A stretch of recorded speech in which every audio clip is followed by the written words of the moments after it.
നമസ്കാരം. ഇന്നത്തെ പ്രധാന വാർത്തകളുമായി ഷാജി കടക്കൽ. ലോകമെമ്പാടുമുള്ള മലയാളികൾക്ക് ബക്രീദ് ആശംസകൾ നേർന്ന് മുഖ്യമന്ത്രി പിണറായി വിജയൻ. ത്യാഗത്തിൻ്റെയും സഹനത്തിൻ്റെയും ആത്മസമർപ്പണത്തിൻ്റെയും സ്മരണ പുതുക്കിക്കൊണ്ടാണ് നാം ബക്രീദ് ആഘോഷിക്കുന്നതെന്നും വിശുദ്ധ ഹജ്ജ് കർമ്മത്തിൻ്റെ പരിസമാപ്തിയായ ബക്രീദ് മനുഷ്യത്തിൻ്റെ ഏറ്റവും ഉദാത്തമായ ആവിഷ്കാരം ത്യാഗമാണെന്ന് ഓർമ്മിപ്പിക്കുന്ന ദിനം കൂടിയാണെന്നും മുഖ്യമന്ത്രി സന്ദേശത്തിൽ പറഞ്ഞു. യുഎസിൻ്റെ പ്രതിരോധ സംവിധാനമായ ഗോൾഡൻ ഡോമിന് ഇന്ത്യയുടെ പ്രതിരോധ ഗവേഷണ സ്ഥാപനമായ DRDO ബദലൊരുക്കുന്നു. കരയിലൂടെയും ആകാശം വഴിയുമുള്ള ആക്രമണങ്ങളെപ്പറ്റി മുൻകൂട്ടി വിവരം നൽകി പ്രതിരോധത്തിന് സജ്ജമാക്കുന്ന സംവിധാനമാണ് DRDO വികസിപ്പിക്കാൻ ഒരുങ്ങുന്നത്. ലോക പ്രതിരോധ വ്യവസായത്തിൽ ഇന്ത്യ പുതുശക്തിയായി ഉയർന്നു വരുന്ന സമയത്ത് രാജ്യത്തിൻ്റെ സ്ഥാനം ഒന്നുകൂടി ഉറപ്പിക്കുന്നതാകും ഒപ്റ്റോണിക് ഷീൽഡ് എന്ന് പേരിട്ടിരിക്കുന്ന ഈ സംവിധാനം. വികസിത കേരളത്തിലൂടെ മാത്രമേ വികസിത ഭാരതം പൂർണ്ണമാകൂ എന്ന് ഗവർണർ രാജേന്ദ്ര വിശ്വനാഥ് അർലേക്കർ.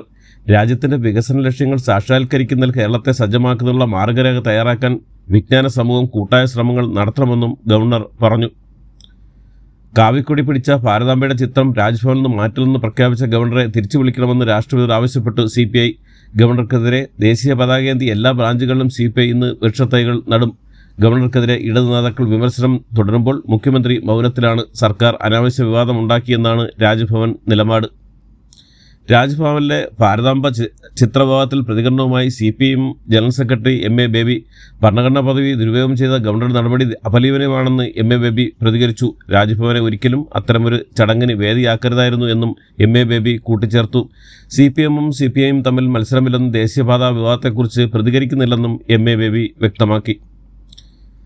തെലങ്കാനയ്ക്ക് പിന്നാലെ കീറ്റക്സ് കമ്പനിയെ തേടി ആന്ധ്രാപ്രദേശ് ടെക്സ്റ്റൈൽസ് വകുപ്പ് മന്ത്രി ഇന്ന് കീറ്റക്സ് ആസ്ഥാനത്ത് എത്തും. മുഖ്യമന്ത്രി N ചന്ദ്രബാബു നായിഡുവിൻ്റെ നിർദ്ദേശപ്രകാരമാണ് മന്ത്രി S സവിതയുടെ സന്ദർശനം എന്നാണ് വിവരം.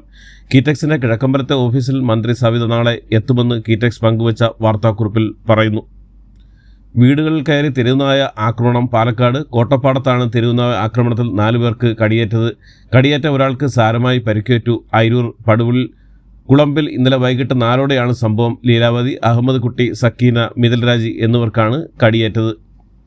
വർക്കല പാലച്ചിറ ജുമാ മസ്ജിദിന് സമീപം തൊഴിലുറപ്പ് ജോലിക്കാർക്കിടയിൽ കാർ പാഞ്ഞേറി ഒരു മരണം. പാലച്ചിറ ബൈജു ഭവനിൽ 65 വയസ്സുള്ള ശാന്തിയാണ് മരണപ്പെട്ടത്. അമിത വേഗത്തിലെത്തിയ കാറാണ് ശാന്തിയെ ഇടിച്ചത്. ജോലി കഴിഞ്ഞ് വിശ്രമിക്കുന്നതിനിടെയായിരുന്നു അപകടം. മൃതദേഹം പോസ്റ്റ്മോർട്ടം അടക്കം നിയമപരമായ നടപടികൾക്ക് ശേഷം ബന്ധുക്കൾക്ക് വിട്ടുകൊടുക്കും. വിഴിഞ്ഞത്ത് കടലിലേക്ക് താണുപോയ മത്സ്യബന്ധന ബോട്ട് കരയിലെടുക്കാനുള്ള ശ്രമം പരാജയപ്പെട്ടു. ക്രെയിൻ ഉപയോഗിച്ച് ബോട്ട് പൊക്കിയെടുക്കുമ്പോൾ ശ്രമിച്ചെങ്കിലും കയർ പൊട്ടി ബോട്ട് 4 പ്രാവശ്യം കടലിലേക്ക് വീണു. ബോട്ട് പൂർണ്ണമായും തകർന്ന നിലയിലാണ്. ഫിഷറീസ് വകുപ്പിന് കരാർ നൽകിയിരുന്ന ബോട്ടാണ് കടൽക്ഷോഭത്തിൽ തകർന്നു പോയത്. കായംകുളത്ത് ദേശീയപാത നിർമ്മാണത്തിൻ്റെ ഭാഗമായി കുഴിച്ച കുഴിയിൽ വീണ് ബൈക്ക് യാത്രികൻ മരിച്ചു. ആരോമൽ ആണ് മരിച്ചത്. സർവീസ് റോഡിൽ നിന്ന് ദേശീയപാതയിലേക്ക് കടന്ന ഉടൻ റോഡ് അവസാനിക്കുന്നിടത്തുള്ള കുഴിയിൽ വീണാണ് അപകടം ഉണ്ടായത്. അരയാൾ താഴ്ചയുള്ള വെള്ളം നിറഞ്ഞ കുഴിയിലേക്കാണ് സ്കൂട്ടർ വീണത്. സ്ഥലത്ത് മുന്നറിയിപ്പ് ബോർഡുകളൊന്നും ഉണ്ടായിരുന്നില്ല. വ്യാഴാഴ്ച രാത്രിയോടെയാണ് അപകടം ഉണ്ടായത്.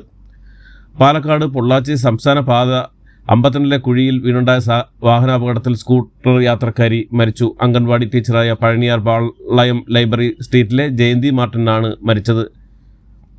കണ്ണൂർ പാനൂരിൽ വാഹനത്തിൻ്റെ എയറിലേക്ക് പരിശോധിക്കുന്നതിനിടെ എയർ സസ്പെൻഷൻ താഴ്ന്ന് ഉള്ളിൽ കുടുങ്ങിയ മെക്കാനിക്കിന് ദാരുണാന്ത്യം. പാട്യം പാലാ ബസാറിലെ മെക്കാനിക്കൻ സുമാറിനാണ് മരിച്ചത്. ടൂറിസ്റ്റ് ബസിൻ്റെ എയറിലേക്ക് പരിശോധിക്കുന്നതിനിടെ വെള്ളിയാഴ്ച രാവിലെ 10:30 സംഭവം നടന്നത്. അമേരിക്കയിൽ ജോലി വാഗ്ദാനം ചെയ്ത് തട്ടിപ്പ് നടത്തിയ കേസിൽ കോട്ടയത്തെ ഇവാഞ്ചിക്കൽ സഭാ ബിഷപ്പ് അറസ്റ്റിൽ. മണിമല സ്വദേശി സന്തോഷ് P ചാക്കോയാണ് അറസ്റ്റിലായത്. കുറിച്ചി സ്വദേശിയായ യുവാവിനെയാണ് ബിഷപ്പ് കബളിപ്പിച്ചത്. യുവാവിൽ നിന്ന് 2 ലക്ഷം രൂപയാണ് പ്രതി തട്ടിയെടുത്തത്. പണം വാങ്ങിയിട്ടും ജോലി കിട്ടാതെ തുടർന്ന് യുവാവ് പരാതി നൽകിയതായിരുന്നു. ബംഗളൂരു ചിന്നസ്വാമി സ്റ്റേഡിയത്തിലെ ആൾക്കൂട്ട ദുരന്തവുമായി ബന്ധപ്പെട്ട കേസിൽ കർണാടക ക്രിക്കറ്റ് അസോസിയേഷൻ ഭാരവാഹികളുടെ അറസ്റ്റ് തടഞ്ഞ് കർണാടക ഹൈക്കോടതി. അതേസമയം കർണാടക ക്രിക്കറ്റ് അസോസിയേഷൻ ഭാരവാഹികൾ അന്വേഷണവുമായി സഹകരിക്കണമെന്നും ഹൈക്കോടതി വ്യക്തമാക്കി. IPL കിരീട വിജയാഘോഷത്തോടനുബന്ധിച്ച് ചിന്നസ്വാമി സ്റ്റേഡിയത്തിന് സമീപത്തുണ്ടായ തിക്കിലും തിരക്കിലും 11 പേർ മരിക്കാനിടയ സംഭവത്തിൽ സൂപ്പർ താരം വിരാട് കോഹ്ലിക്കെതിരെ പോലീസിൽ പരാതി. ബാംഗ്ലൂരിലെ കബോൺ പാർക്ക് പോലീസ് സ്റ്റേഷനിലാണ് പരാതി നൽകിയത്. സോഷ്യൽ ആക്ടിവിസ്റ്റായ വെങ്കടേഷ് എന്നയാളാണ് പരാതിക്കാരൻ. എന്നാൽ വിരാട് കോഹ്ലിക്കെതിരെ പരാതിയിൽ ഇതുവരെ FIR രജിസ്റ്റർ ചെയ്തിട്ടില്ല. കാലാവസ്ഥാ വ്യതിയാനം മൂലം ഇന്ത്യൻ കാർഷിക മേഖല 25% വരെ വിളനഷ്ടം നേരിടേണ്ടി വരുമെന്ന് റിപ്പോർട്ടുകൾ. അഖിലേന്ത്യാ കർഷക സംഘടനാ ഫെഡറേഷൻ റിപ്പോർട്ടിലാണ് മുന്നറിയിപ്പ്. ക്രമരഹിതമായ മഴ, വരൾച്ച, അന്തരീക്ഷ താപനില ഉയരുന്നത്, വർദ്ധിച്ചു വരുന്ന കീടങ്ങളുടെ ആക്രമണം മുതലായവ കാർഷിക മേഖലയിൽ വലിയ പ്രതിസന്ധിയാണ് സൃഷ്ടിക്കുന്നത്. പ്രധാനമന്ത്രി നരേന്ദ്രമോദി G7 ഉച്ചകോടിയിൽ പങ്കെടുക്കും. കനേഡിയൻ പ്രധാനമന്ത്രിമാർക്ക് കാർണിയാണ് പ്രധാനമന്ത്രിയെ മോദിയെ ഉച്ചകോടിയിലേക്ക് ക്ഷണിച്ചത്. കാനഡയിൽ നടക്കുന്ന ഉച്ചകോടിക്കിടെ അമേരിക്കൻ പ്രസിഡന്റ് ഡൊണാൾഡ് ട്രംപുമായും മോദി കൂടിക്കാഴ്ച നടത്തിയേക്കും. G7 ഉച്ചകോടിയിൽ പങ്കെടുക്കുമെന്നും ക്ഷണിച്ചതിൽ സന്തോഷമെന്നും മോദി എക്സിൽ കുറിച്ച് മാർക്ക് കാർണി തന്നെ വിളിച്ചിരുന്നുവെന്നും ഇന്ത്യയും കാനഡയും തമ്മിൽ ഊഷ്മളമായ ബന്ധം തുടരുമെന്നും മോദി എക്സിൽ കുറിച്ചു.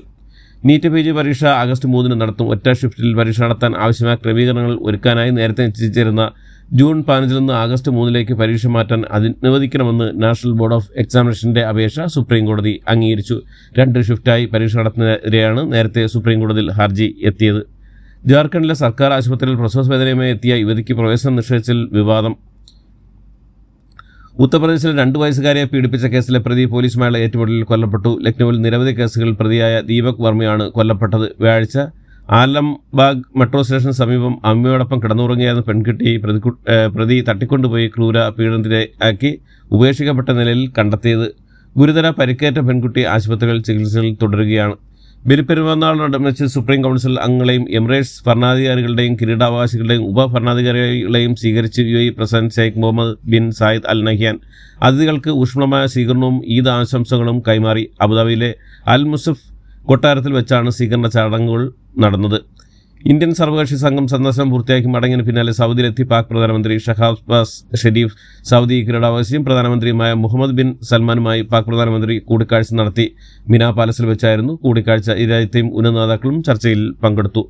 ഷിംല കരാറിനെ ചത്തുപോയ രേഖയെന്ന് പാകിസ്ഥാൻ പ്രതിരോധ മന്ത്രി ഖ്വാജ ആസിഫ് വിശേഷിപ്പിച്ചതിന് പിന്നാലെ തിരുത്തലുമായി പാക് വിദേശകാര്യ മന്ത്രാലയം. ഇന്ത്യയുമായുള്ള ഏതെങ്കിലും ഉഭയകക്ഷി കരാർ റദ്ദാക്കാൻ ഔദ്യോഗിക തീരുമാനം എടുത്തിട്ടില്ലെന്ന് വിദേശകാര്യ മന്ത്രാലയവും വ്യക്തമാക്കി.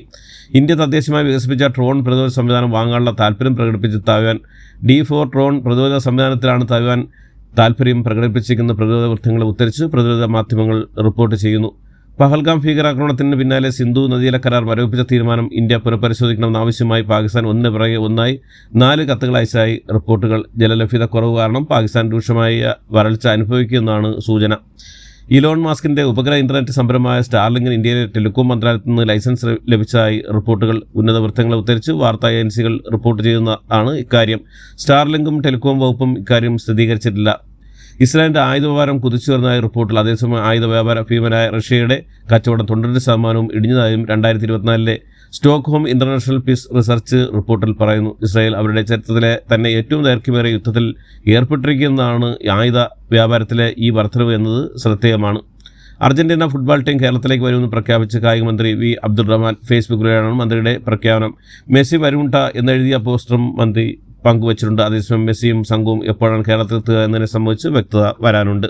സ്വർണ്ണപ്പണയം വെച്ച് വായ്പ എടുക്കുന്നവർക്ക് ആശ്വാസ നടപടിയായി റിസർവ് ബാങ്ക്. പണയം വയ്ക്കുന്ന സ്വർണ്ണത്തിന് കൂടുതൽ മൂല്യം നൽകി സ്വർണ്ണ വായ്പ മാനദണ്ഡങ്ങൾ റിസർവ് ബാങ്ക് ഇളവ് വരുത്തി. 2.5 ലക്ഷം രൂപ വരെയുള്ള സ്വർണ്ണ വായ്പകൾക്ക് ലോൺ ടു വാല്യൂ അനുപാതം കേന്ദ്ര ബാങ്ക് 70% നിന്ന് 80% വർദ്ധിപ്പിച്ചു. ഇതിൽ പലിശ ഘടകവും ഉൾപ്പെടുന്നു. അതിനാൽ ഒരാൾ കടം വാങ്ങുന്നയാൾ 1 ലക്ഷം രൂപ വിലമതിക്കുന്ന സ്വർണ്ണപ്പണയം വെച്ചാൽ ഇപ്പോൾ അവർക്ക് 85,000 രൂപ വരെ വായ്പ ലഭിക്കും. നേരത്തെ ഇത് 75,000 രൂപയായിരുന്നു. മുമ്പത്തേക്കാൾ 10,000 രൂപ കൂടുതൽ ലഭിക്കുന്ന തരത്തിലാണ് റിസർവ് ബാങ്ക് ഇളവ് അനുവദിച്ചിരിക്കുന്നത്. ഇതോടുകൂടി ഇന്നത്തെ വാർത്തകൾ അവസാനിക്കുന്നു. എല്ലാവർക്കും നന്ദി, നമസ്കാരം.